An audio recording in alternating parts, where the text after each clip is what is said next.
Si pendant le lâcher-prise alimentaire, une grande fatigue vous tombe dessus sans que vous compreniez pourquoi, alors cette vidéo est faite pour vous. Restez bien jusqu'à la fin et vous comprendrez pourquoi cette fatigue n'est pas forcément une mauvaise chose.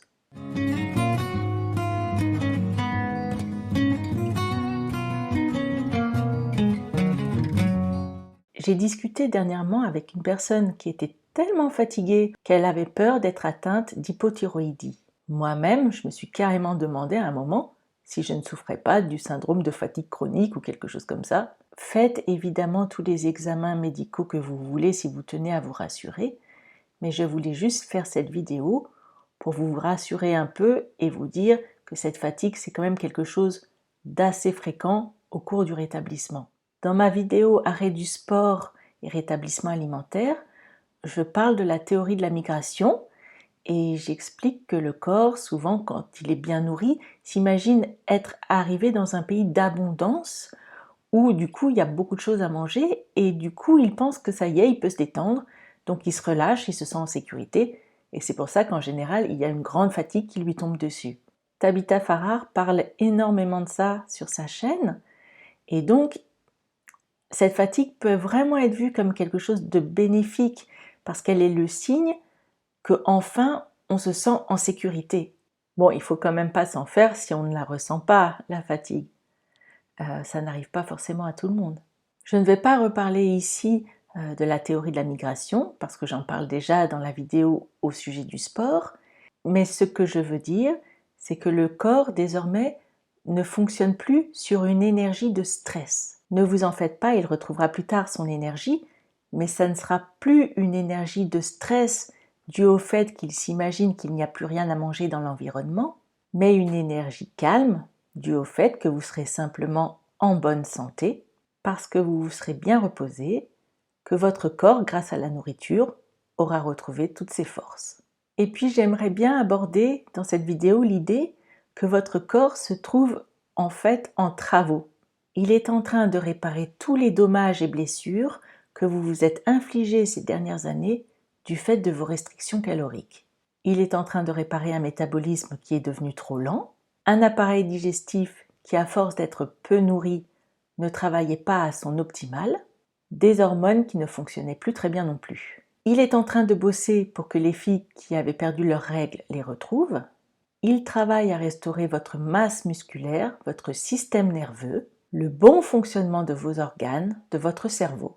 Vous souffrez peut-être d'insomnie, vos cheveux tombent, vous avez peut-être des symptômes de dépression ou d'angoisse parce qu'un cerveau mal nourri est un organe qui fonctionne mal. Lorsqu'on se trouve en restriction calorique, notre corps ne va pas seulement puiser dans nos réserves de graisse, mais va aussi malheureusement puiser dans nos organes. En quelque sorte, il se mange lui-même. Et à présent qu'il est en rétablissement, notre corps a à réparer tout ça. Et ça demande énormément d'énergie. Pour comprendre un peu mieux ce qui se passe dans notre corps au moment du rétablissement, j'aime bien utiliser cette métaphore du triage dans les hôpitaux. Aux urgences des hôpitaux, on va trier parmi les patients pour s'occuper en priorité de ceux dont l'état est le plus préoccupant. Votre corps fonctionne de la même façon. Il choisit de s'occuper en priorité des tâches les plus importantes. Quand vous vous rétablissez, il est moins important que votre énergie aille dans les tâches de votre vie quotidienne. Il est plus important que toute cette énergie aille directement en priorité à la réparation de vos organes. Et c'est normal, il faut d'abord que je me répare moi-même avant de pouvoir faire plein de trucs. Et c'est pour ça qu'il se sent souvent si épuisé au cours du rétablissement. Votre corps a à réparer toutes les fonctions qui ne marchaient plus très bien quand vous étiez en restriction. Il faut se rappeler aussi que le but du rétablissement est de pallier à une dette énergétique. Vous avez très peu mangé pendant des mois, des années, vous avez donc une dette énergétique à rembourser. La majorité de ce que vous mangez à l'heure actuelle est donc consacrée à rembourser cette dette. Voilà aussi pourquoi vous avez beaucoup moins d'énergie pour les tâches et les activités de la vie quotidienne. Et c'est pour ça aussi qu'il est très important pendant cette période de prendre beaucoup de repos, de bien dormir, d'essayer de faire des siestes même si on peut. Votre corps s'en fiche un peu de savoir si tout cet épuisement ne vous arrange pas trop en ce moment. Vous avez peut-être un travail à effectuer, des engagements à remplir, mais pour votre corps en ce moment, la priorité numéro 1, c'est de se réparer. Donc quand vous êtes très fatigué au cours du rétablissement alimentaire, n'allez pas penser que vous êtes un gros ou une grosse paresseuse.